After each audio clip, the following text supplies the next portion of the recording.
Measure your emotions carefully.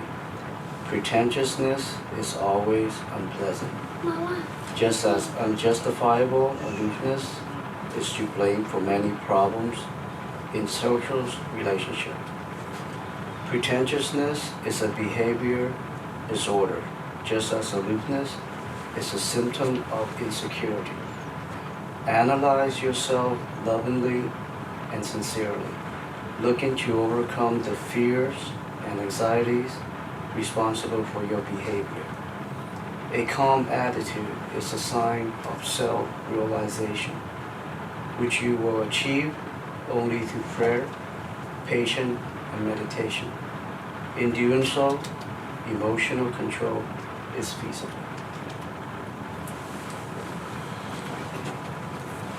Thank you. So, dear Father, dear God, Father, first of all, thank you so much to allow us to have the blessings to be here today in this beautiful day, to have the opportunity to learn a little bit more about the spiritual world and how and about the evolution as well that we need to follow in this journey. And thank you so much for this lecture that our brother Manuel is gonna give to us. And I would like to ask a lot of inspirations, not only for Manuel, but also for all brothers and sisters who are here presented, to catch the essential information about how to love ourselves better, to better progress in our lives as well. Thanks so much, and a blessing lecture for everybody. So be it.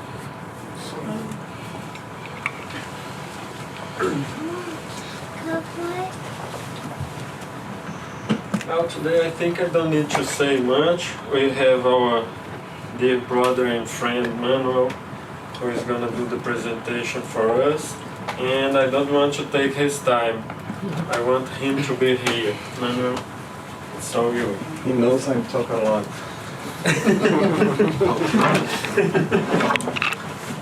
Good morning, everyone. Thank you very much for being here, and especially a dear friend Gustavo, Carmen, Sean. So it's a big pleasure to have them here, and all of you. It's always good when we have new friends coming and get in contact with this, way of view things and the way of connecting to God. I think it's, for some people, start to know the doctrine. It's a completely different experience that we had before in religion and everything. So it's another way of view, and that can break a lot of barriers, because we know that Spiritism has a bad reputation with some people out there that never came here, and it's challenging for many people. And I really appreciate that, because I know they came by the friendship that I have with them, much more for the friendship than the curiosity or the message itself. But I hope that then can change in the future, right? Like we always say, and I always looking for these connections, the first message that we have here, it's completely in tune with the message that I prepared, we studied to bring here. When he say, analyze yourself lovingly and sincerely, looking to overcome the fears and anxieties responsible for your behavior. So that is, there is nothing more adequate to love yourself than doing this. how can we love ourselves if we don't analyze with love our actions, accepting, changing, being willing to change something, to see things in a different way. And if we analyze ourselves and we start to overcome the fears, because we're going to find the roots of these fears, where this fear comes from, where these anxieties comes from, what in me needs to be changed so I can overcome that and be a lighter person, right? So that's a way to love ourselves. And we're going to talk a lot about this today, and I hope I can at least make some connections. And I'm pretty sure that will bring a lot of questions and a lot of comments with everybody here. But whatever we cannot answer or we cannot discuss and we cannot expose our experience here during the short period of time that we have, we can discuss that later on after the meeting. We can continue, and that's exactly the purpose of a presentation like this, is to give food for thoughts, that we can live here and keep thinking about it, making connections with our daily lives, and finding ways to make our lives better, to make our connections with God better and with the others. Because we connect with God through the others, the neighbors, the ones that we have to live with and to have contact with. All right? So this presentation is based on this book. It's called Daily Meditations from André Luiz, from Chico Xavier by the Spirit André Luiz. And there is a chapter there that talks about the 10 ways to love ourselves. And let me get my notes here, otherwise I'm going to be lost. So in order to understand the validity that of the André Luiz statements, we'll seek the universality of the teachings from the most diverse sources that converge and confirm his affirmations. So we're not just going to be looking out of his message. We're not just going to be like concise and attached in what he's trying to say, but we're going to start to get connections from many different cultures, many different philosophies and religions that confirms that.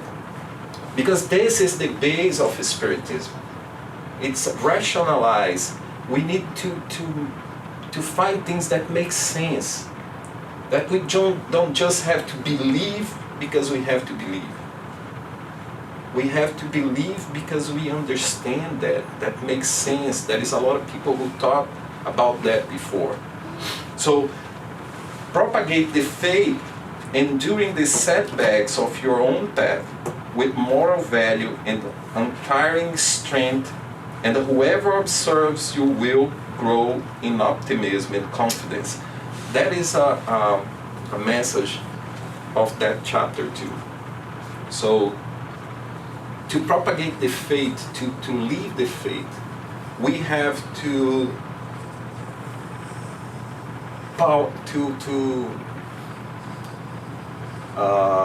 build up our moral values, to perfect that moral values.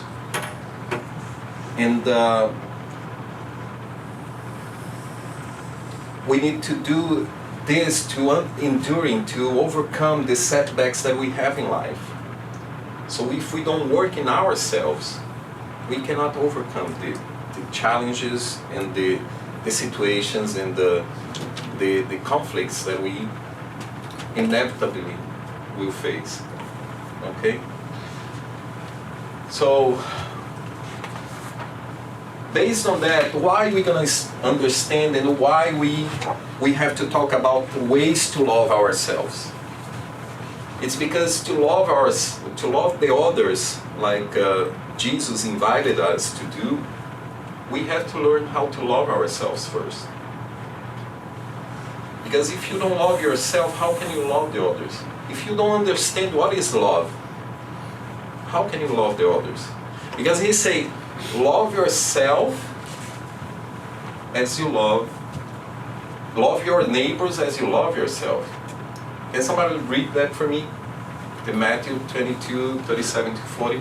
Love the Lord your God with all your heart and with all your soul and with all your mind. This is the first and greatest commandment. And the second is like it. Love your neighbor as yourself. All the law and the prophets hang on these two commandments. So he synthesized the whole laws of nature, the God laws, in the two commandments. And to understand that and to put this in practice, we need to understand what is to love ourselves. And that's what we're going to try to do here a little bit. So, there is a saying that is in the internet saying that self-love is the root of all love. Okay? And we have in history and all the philosophers talked about that before. And we have that I got from the Stanford Encyclopedia of Philosophy. A saying from Augustine. Everybody knows who was Augustine here? Saint Augustine. Saint Augustine was one of the fathers of the church, right? The Catholic Church. And it's a great philosopher and a how do you say that? Theologian. So he studied the New Testament and the Old Testament, and he came out with many very good thoughts and applications in our practical life. So, and then he said that in one of his dialogues or it's called the sermons, right? Sermons? Yeah. Sermons. Is one of his books. In a more general way, love means the overall direction of our will. What that means? Direction of our will. That means that to love, we need to want it really hard. It's something that you decide to do. It's not something that just happened like in the love stories, in the romances and everything. There is no such a thing of love just happens because there is something. No, love is something that you have to work hard to build up, to decide to do. Follow me? So he said that it's a direction, and that when this direction it's in a positive way, it goes towards God. But if this decision goes in a negatively way, that goes towards ourselves and the others. So we get attached to other people. We get attached to things that gives us pleasure, only pleasure. It doesn't matter the others. That's, selfishness. It's the complete opposite to love. And in this sermon that is called the Civitate Dei, how do you say it in Latin? Civitate Dei. Civitate Dei. He's saying that. And he kept going in another one, say the form is called love in a good sense. And what love is a good sense is caritas. Caritas, that means charity. So charity, it's an expression of the true love. The love that connects you to God. So the later what he refers to the negatively kind of direction that you give to your will, to the love, is cupidity or concupiscence. Cupiditas, there is names that it's a kind of love that you concentrate the love in yourself, like looking for pleasure, looking for things that just give you comfort, that attend your demands, doesn't matter the others. So when you think about all the kind of pleasures that you can have that is connected with the matter, you know, like eating, sex, drinking, and having fun. You know, that's pretty much what, when your whole life goes around this, is this kind of love that creates a distance between you and the true love and God. Make sense? Everything okay there? So this is the misdirected, what they call sin. That's the sin. You know, when you concentrate this love, this all your efforts, all your will to acquire pleasure. Okay? So that was said by Augustine. But another great theologian, okay, forgive my English. His name is Jansenius. He was around 1500 and the beginning of 1600s. He's from Holland. And he created a big confusion in the church at that point. He almost converted to the Protestantism. And he created a new line of thought that confronted the Jesuits that was predominant in his time. And he said something that just came to confirm what Augustine said 1,000 years before. So he said, nature acts brutally on the will, and the man not only seeks legitimate contentment or the safety of your heart, but also and especially the most shameful pleasures. So he was very tough. And he said that, one thing that he said that I think it's very interesting is that nature acts brutally. Why? Because we have instincts. Because we are matter. We are beings in progress, in evolution. And we carry with us instincts that comes even from the states of, you know, the animals.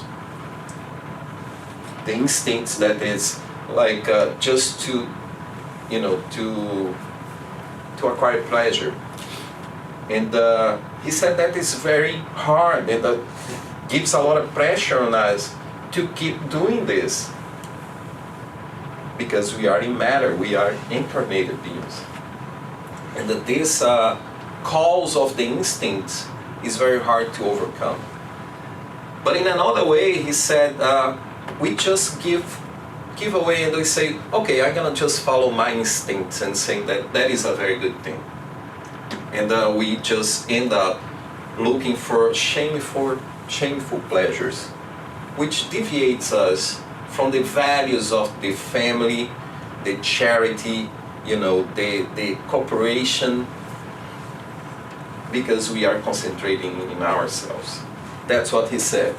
So I'm not gonna go too deep on who were they, Augustine and Jansenius, because you can find more information about them in the internet and everything.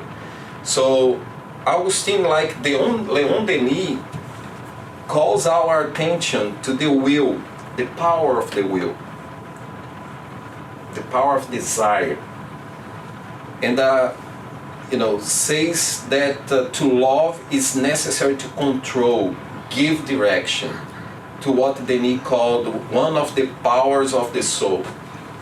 So one of the powers, the big powers of the soul is our will. So we cannot say just that I'm not going to be able to do that. I don't have a strong will to do it.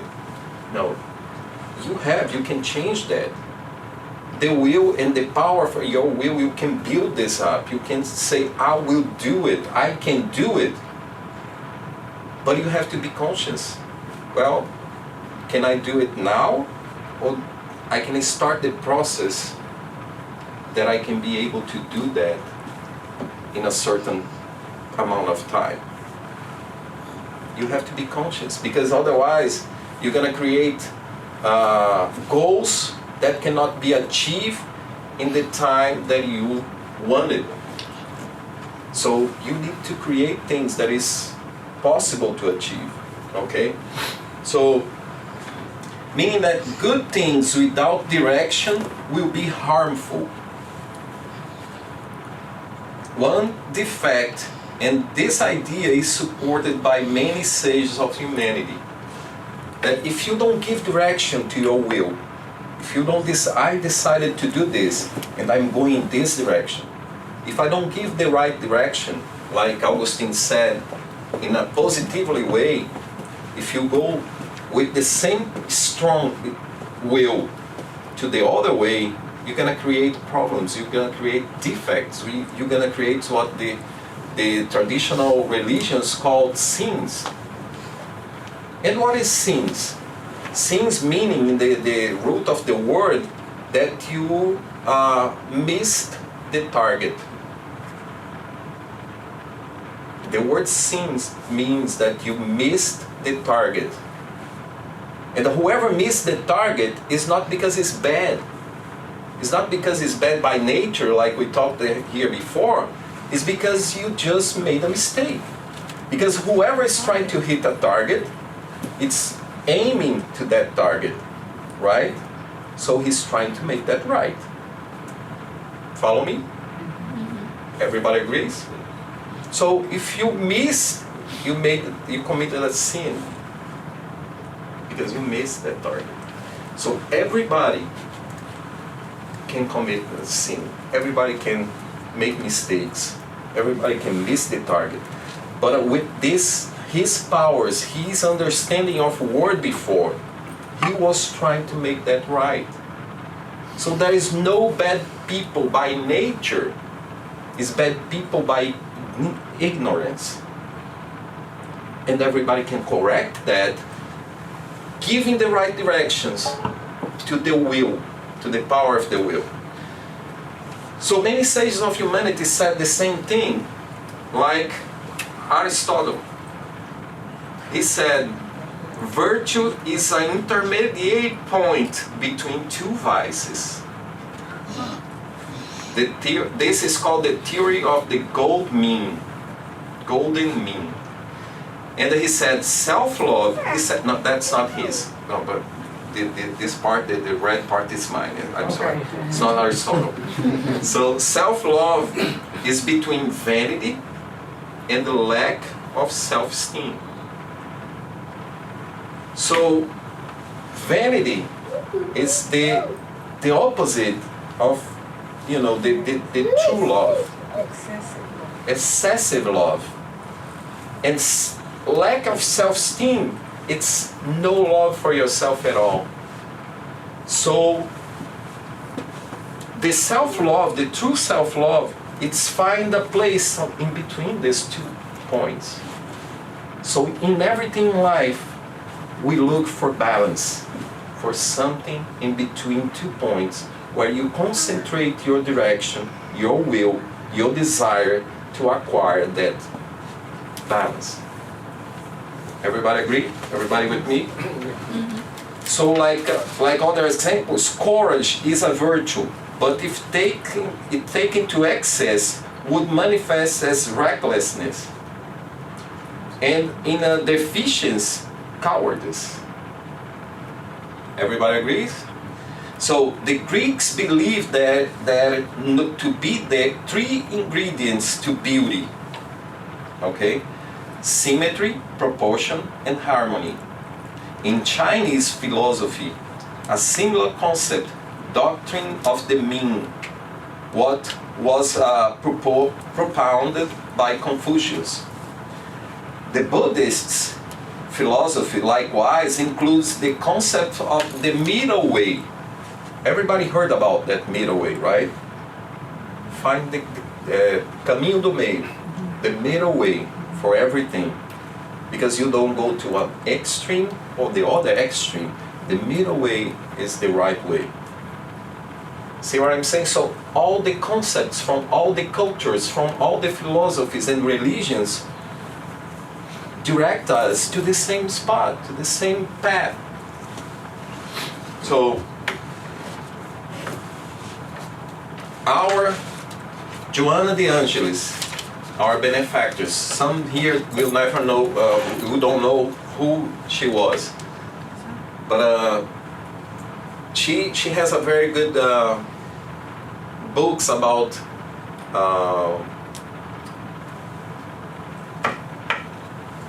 psychology and spirituality, okay?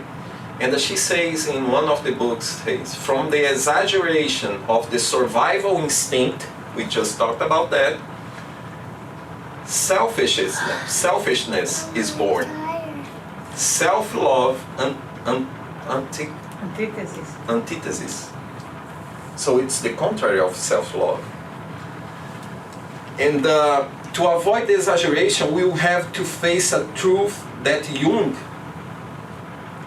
Joana de Angelis, and the Spiritism, among many others, trying to guide us in this challenge. So Jung used to say, can you read for us a poem? Okay.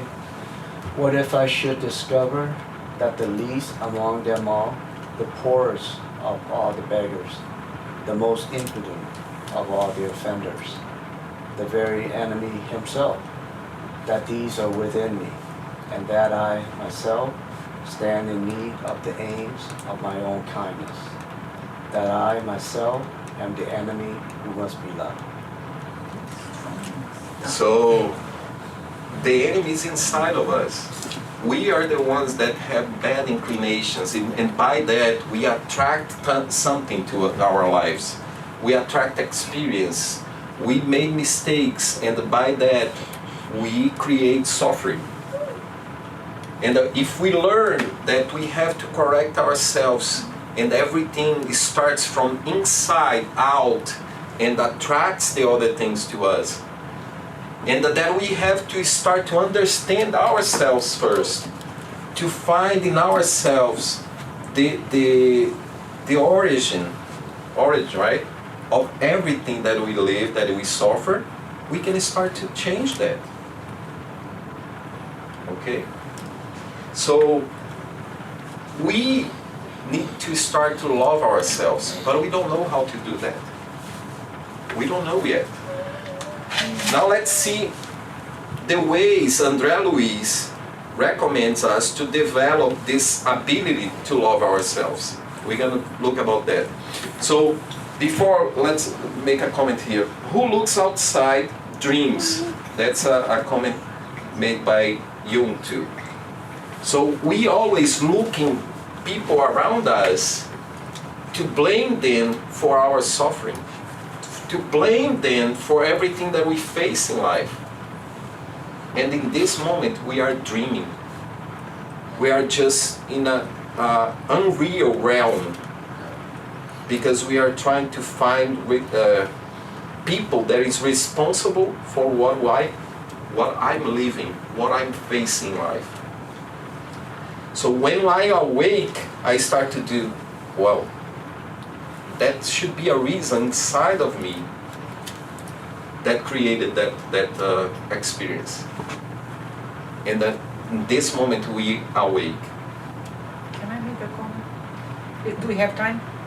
Then no. If it's no, okay.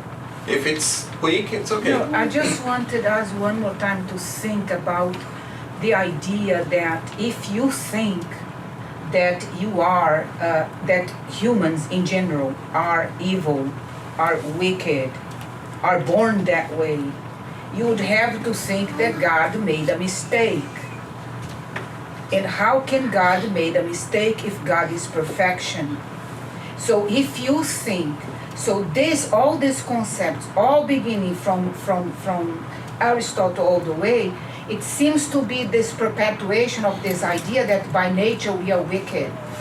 If you think that the concept that we discussed this morning was we are more fragile than wicked because we haven't learned yet.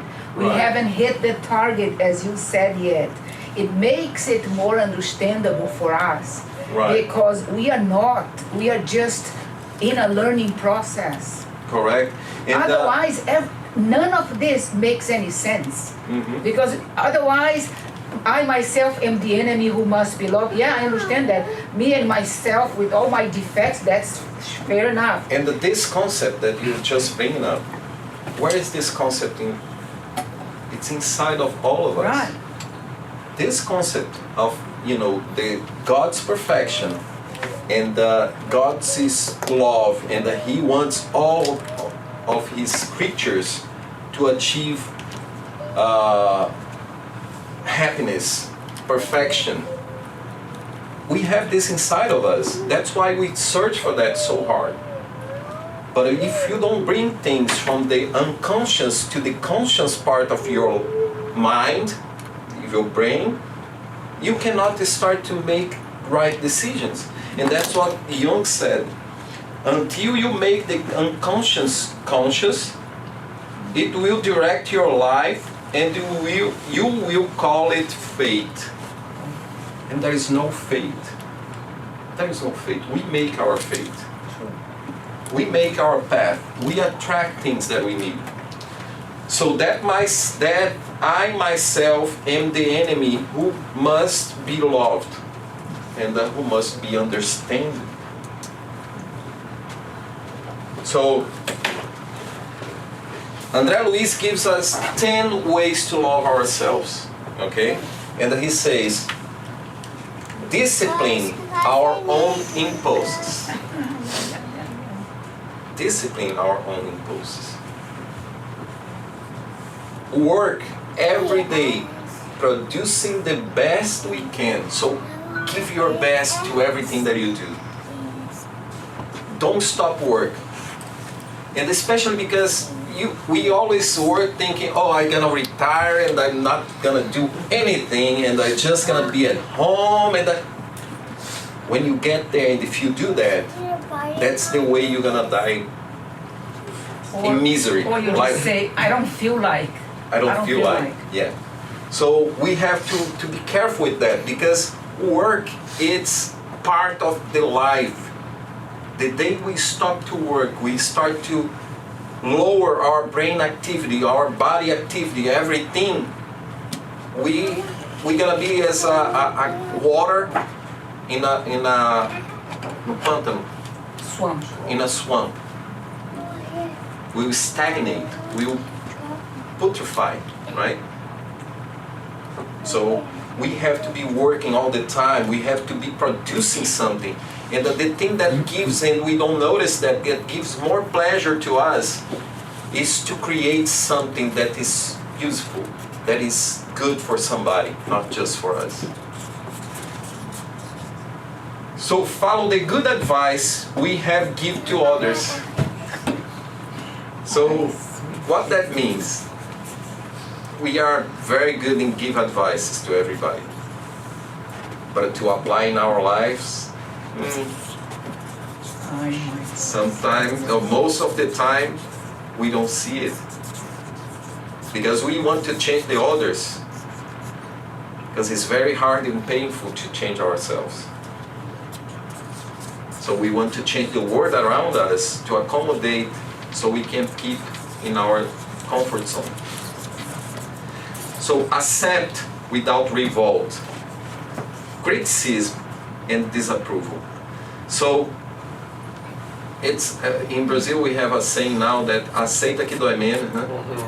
So it's there is a saying that say you have to accept because you're gonna ease your pain. If you accept that, there is something that you cannot change, and that is something that you cannot change. You cannot even change, but you have to wait and give time to that. And we are all immediatists, right? We all wanted things done now. And if you don't accept that things takes time, there is a time for everything, you're gonna be always suffering. And if you start to criticize the others instead of working in your own changes, you're gonna waste time that you could be applying and understand yourself and start to make things change. So forget the others' faults without excuse ours. We are good in that. We are good on, just forget about our faults and point the other ones. You can say something about everybody around us.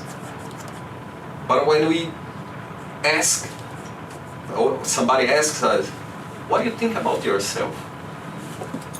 What do you think you've been doing wrong? Oh, I'm not doing anything wrong. Well, I don't see that. Right? Or we say, no, I did that because you did this to me. Because somebody else did this to me. So it's always the other ones. It's like I'm a slave of somebody's actions. I cannot control my actions. I'm always influenced by somebody else. Or your actions will dictate mine. It's like you don't have a will, you don't have power to do what you want or you think it's right. So avoid useless talks. Oh, nobody does that here. Nobody. We always talk about, good things, constructive things. We always have a very meaningful thing to say, right? Sure. How much time we waste talking about things that doesn't gonna add anything to our moral lives, to the world, or to somebody else, to help somebody else to see the world in a different way and ease some pain. Receive suffering as a process of our education. We always see suffering as a punishment, right? Oh, God is punished me for that. No, He's giving you another opportunity to learn. Because He before gave you opportunity by love, saying, hey, my son, look at this. I'm gonna help you. I'm gonna, take you here through this path, and I'm gonna support you through all the conditions that I can give you so you can be successful. And you say, no, I'm going that way, and you jump around like crazy. So one day, He's gonna say, okay, now you're gonna jump around, and you're gonna fall in that hole. You're gonna, tip that stone. You're gonna break your leg. But when you look at that, you're gonna come back to the right path, and you're gonna be without pain and in an easier path that I showed you before. So that's why He allows us to make some mistakes, to suffer with that. So when you see that path is not the good one, we can come back. So we have to understand suffering is a education. It's a, how do you say, instrument of... Tool. A tool as a educational tool. Like, how do you say that? Learning tool. Didactic tool. Didactic tool. Okay? A didactic tool. So it's an instrument to put you to learn. Like we use the projector and other things in life. They are instruments. And the pain is one of the instruments. Because if you don't learn by rationalizing in love, you're gonna have to suffer the pain. It's like if I say that you can get a shock if you touch that, and you say, I don't believe it. Let me try. You're gonna have pain, right? And then you're gonna say, yeah, it's true. I'm not touching that anymore. That was an instrument. The pain is an instrument. Okay? So silence. Silence before the offense, returning evil with good. how many conflicts we could avoid if we could silence our ego, if we could say, okay, I don't think that's fair, but I'm not gonna answer to that. I'm not gonna go into this path. I'm not gonna create more trouble because my ego is not accepting what you're saying. So silence, it's a very good instrument to be a pacific person. And Jesus asked us to be pacifiers, right? Or Pacifiers, pacifiers. Yeah, peacemakers. So to be a peacemaker, we have to use the silence a lot. Help everyone without require any gratitude as payment, as a payment. We always do something. Our love, it's a love that requires payment. I love you, but if you don't do that to me, I'm not gonna love you anymore. If you don't retribute that, I'm not gonna love you anymore. And the true love, it's unconditional. The true love is, even though you don't deserve, you don't recognize what I'm doing for you, I still love you. That's the true love. Even though you hurting me,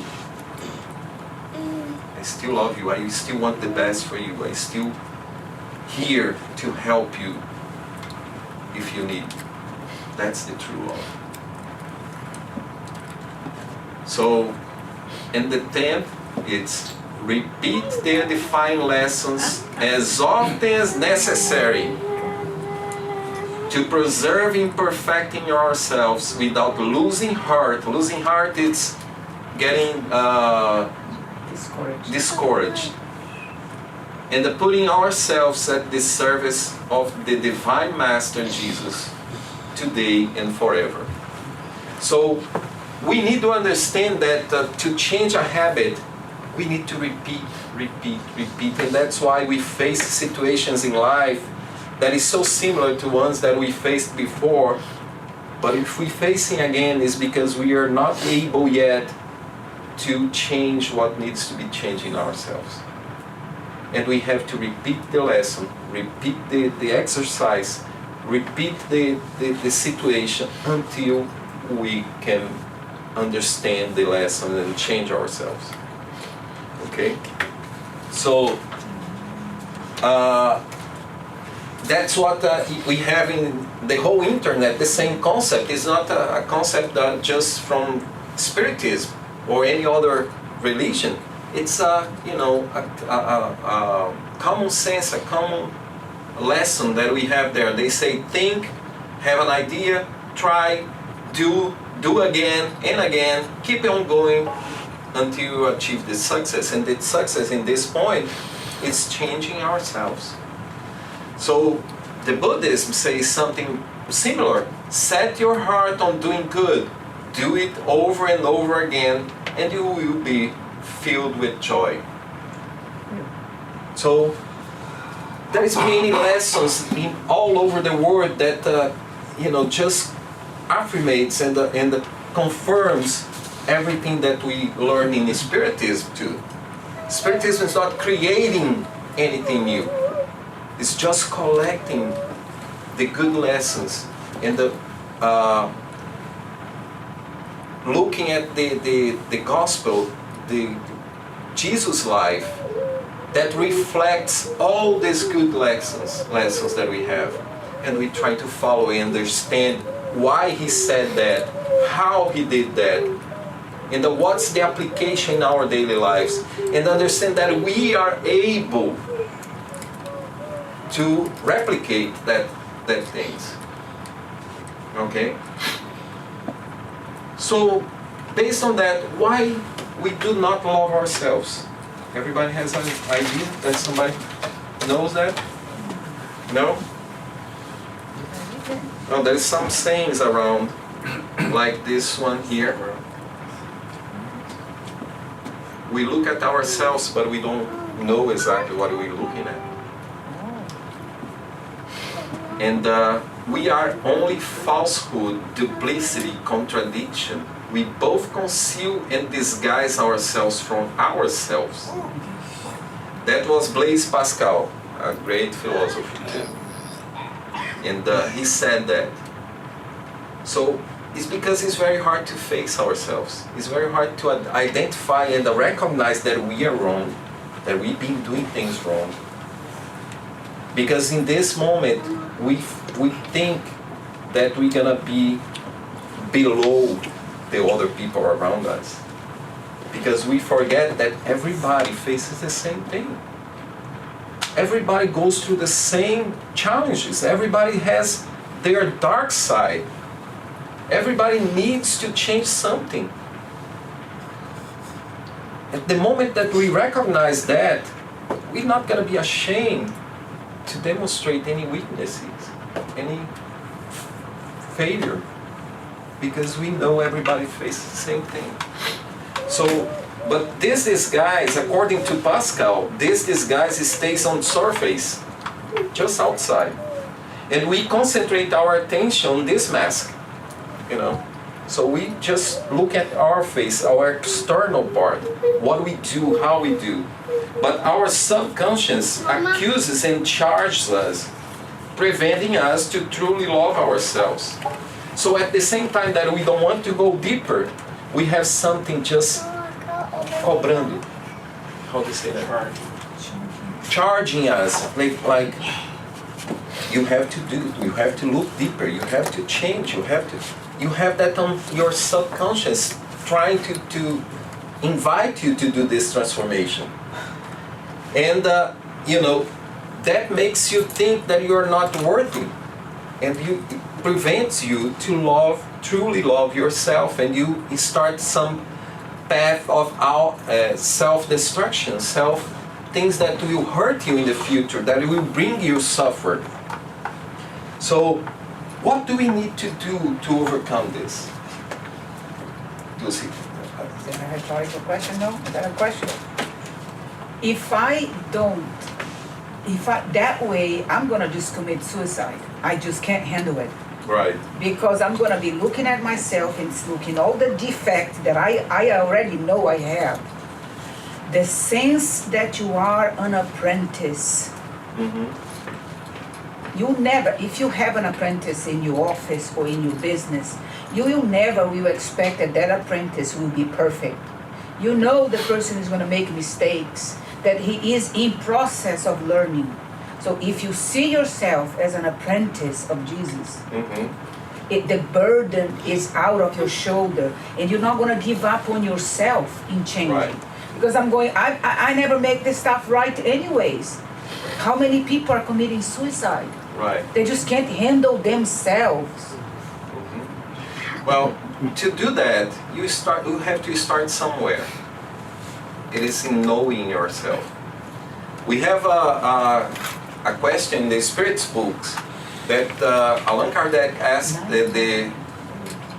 the good spirits, the mentors, you know, and what he asked, what is the most effective means for improving ourselves in this life and for resisting the draw of evil? And the Spirit said, a sage of antiquity has said, know thyself. That means, look inside of you. You have all the answers. You have the connection with God inside of you. Try to look at that and direct your will. But everything needs to start to looking for the reasons that will show why you do things now and how you do things now. So that phrase, it's on Oracle of Delphi in Greece, 500 years before Christ, that was already there. And many invitations was inscribed in their walls there. And they used to say like, this one was in the front, in the entryway of the oracle, of that temple, saying, know thyself. And it was in the temple of Apollo. And there was inside there was already 147 maxims, like, this, like invitations.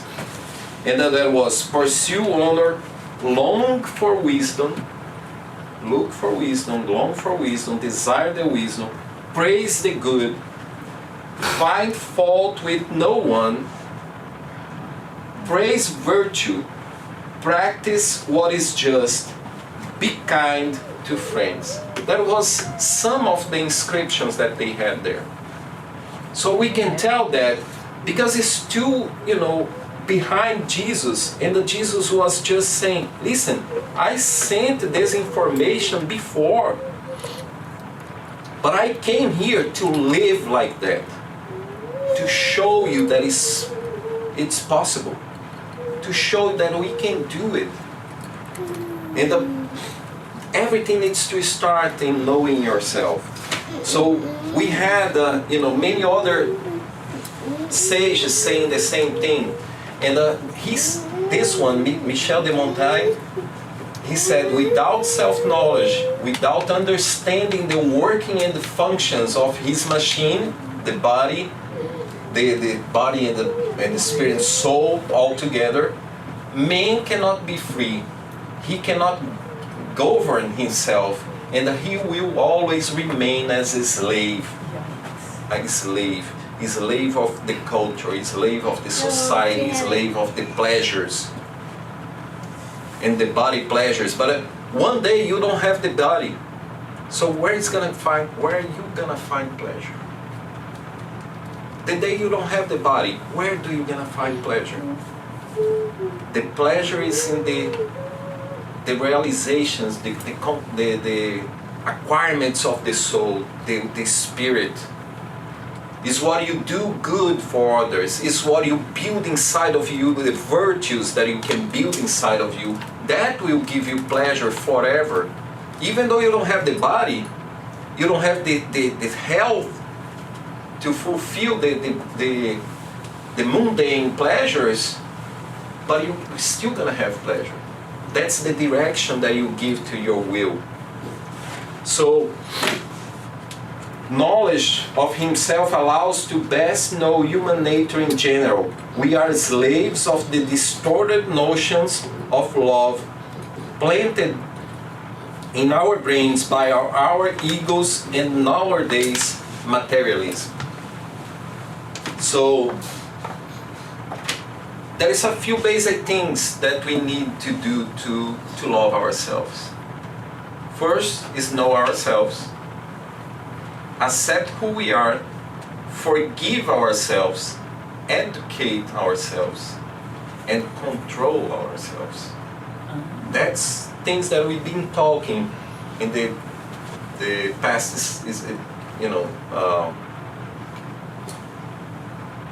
slides that we talk about. So, and we go forward and we see we must free ourselves from the old strings, otherwise we're gonna be manipulated by society and the new modismus, the new concepts that we get there, just to invite us to find pleasure. So to discipline our own impulses, it's like tied up our devil inside. So work hard within your limitations. That means doesn't matter if you have just, one small thing, a simple thing to do in life, but if you work hard with love and with, passion, you're gonna achieve that progress inside of you. So see suffering as an educator and project future happiness. So how happy can be somebody like in this situation? He's projecting the future happiness, because we all know that this life, it's just a small time in the whole eternity, because we are eternal beings.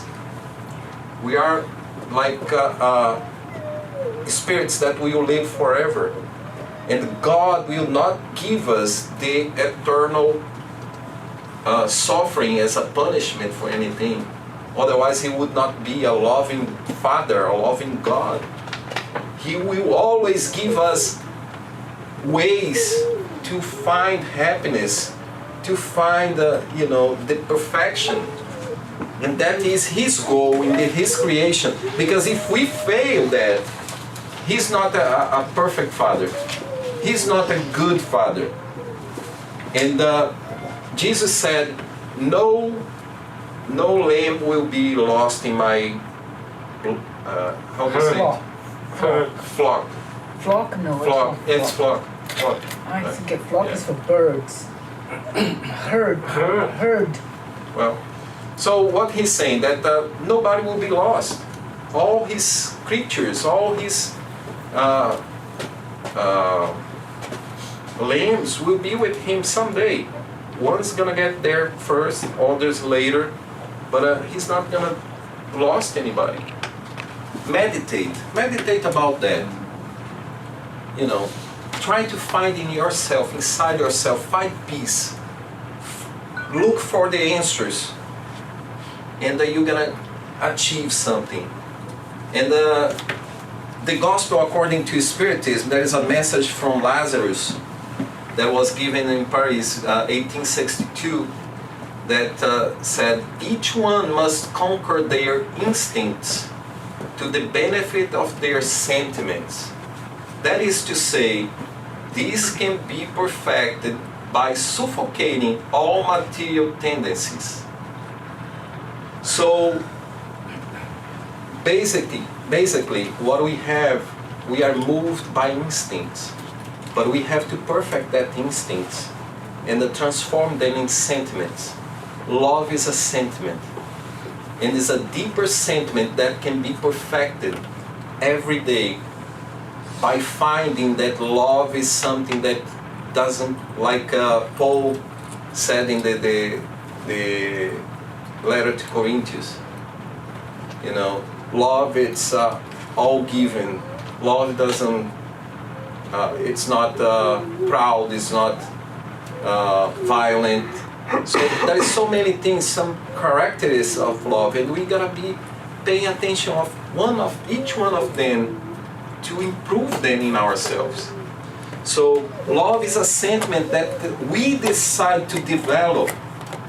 Power of the soul is the will, that power of the soul, a decision that we make, like Leon Denis used to say. And he talks about this in a book that is beautiful. And he can be perfected by identifying our material tendencies, our instincts, our selfishness, and change the direction to this powerful energy that is our will. We cannot never say, I'm not able to do that. I don't have a strong will to do that. No. If you say that, you just saying that you want to stay where you are. In other words. So, this powerful energy, the will towards the virtue, the fraternity, the charity and perfection, we can change this, we can go in that direction. The Bible has many advices and examples of love in practice, in many passages, in the Old Testament and the New Testament. And here is just a few of them so we can think about it and go with this in mind. 10 ways to love. Listen without interrupting. It's in Proverbs 18. Speak without accusing. It's in James 1:19. Give without sparing. It's in Proverbs 21:26. Pray without ceasing. Colossians. Answer without arguing. Share without pretending. Enjoy without complaining. Trust without wavering. Forgive without punishing. And the promise without forgetting. So, the Bible is a source of many things. We just need to look that in a right way, with our hearts open, with our reasoning, looking for meanings that we can relate to our daily lives right now. Improve our relations with others through the service, the charity, is the best way to protect ourselves, find happiness and progress. Everything proves that we need each other, even to identify what is self-love. Do all this is love ourselves. So, just to remember what André Luiz said, I'm gonna leave you guys with this last slide that is pretty much the 10 ways to love ourselves. And we just discussed a lot about it. So, for that, thank you very much. I'm already passing 3 minutes of my time. And sorry if I didn't have time to give to everybody, share some comments. But I think that the subject is so rich, so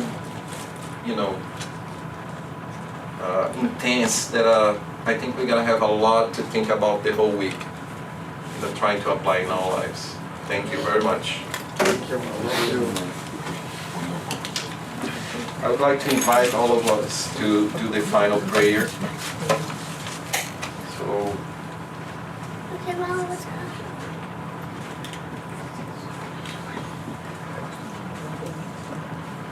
Mama, we need to take a picture.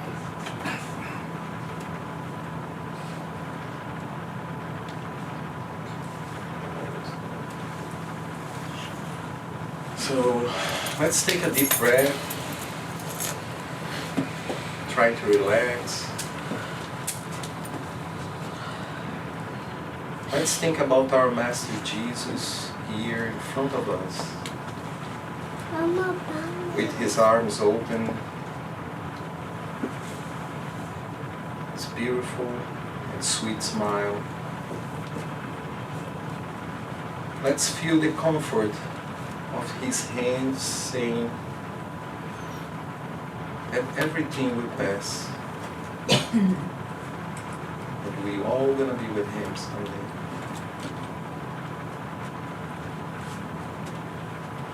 Let's think about our guardian angels that are here with us today. And give thanks. Dear Father, No, it's not. loving Master Jesus, It's not green. dear friends, mentors, guardian angels that are here with us, we are so grateful for being here, for our lives, for all the opportunities that we have to grow, to understand, to progress. Help us to see inside of us that angel information that Jesus saw in all of us when he said, "You can do everything that I do and even more." Mama, Let's start to forgive our mistakes so we can see our brothers and sisters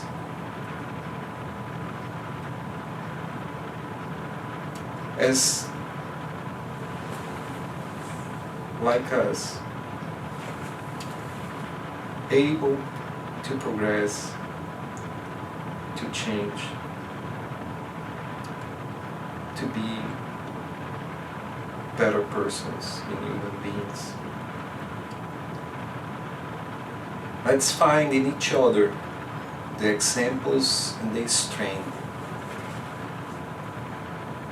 to see in us what we refuse to see. So by the love that we have and dedicate to the others around us, to our families, friends, we can build up this strength and change ourselves for better. And long for the wisdom and for the virtue that we have to develop. That we look for the pleasure of being good to others, the pleasure of building something that will live forever. Because all the virtues, all the good that we do will never die.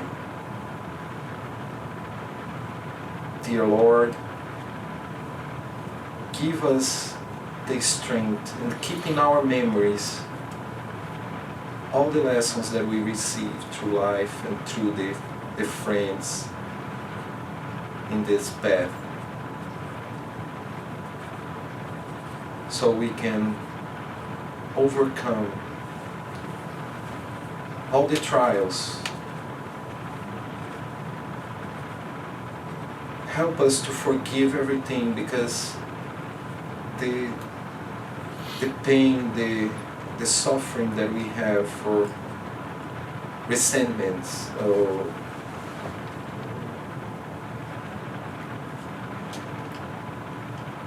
for being angry with somebody, can open our bodies to the sickness, the illnesses that we face in life. Let's take the vaccine of love that will help us.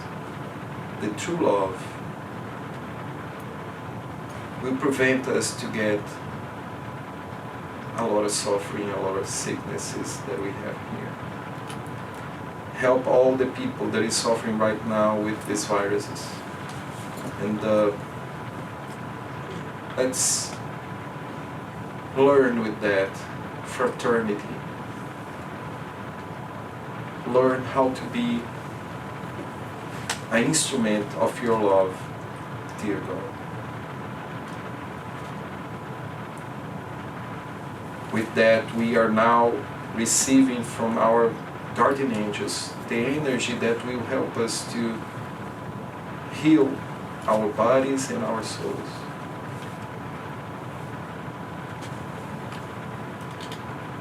And we ask you permission to end our meeting this morning with our faiths strong and with our hearts full of joy for being here and for knowing that we have a loving Creator, a loving Father. So, thank you very much.